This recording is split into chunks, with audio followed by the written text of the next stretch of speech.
నమస్కారం. ఘంటారావానికి స్వాగతం. ముందుగా ప్రధానాంశాలు. అమ్మ భాషను మనం ప్రేమించకపోతే ఇంకెవరు ప్రేమిస్తారు? తెలుగులో మాట్లాడడం అలవాటుగా మారాలన్న వెంకయ్య నాయుడు.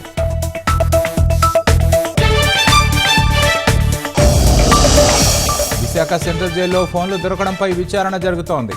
భద్రతా లోపాలను సరిదిద్దుతున్నామన్న హోంమంత్రి అనిత.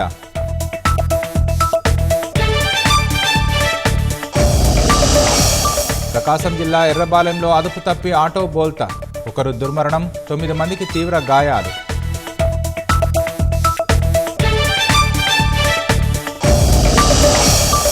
మాదాపూర్ అయ్యప్ప సొసైటీలో హైడ్రా దూకుడు, నోటీసులకు స్పందించకపోవడంతో 5 అంతస్తుల భవనం కూల్చివేత.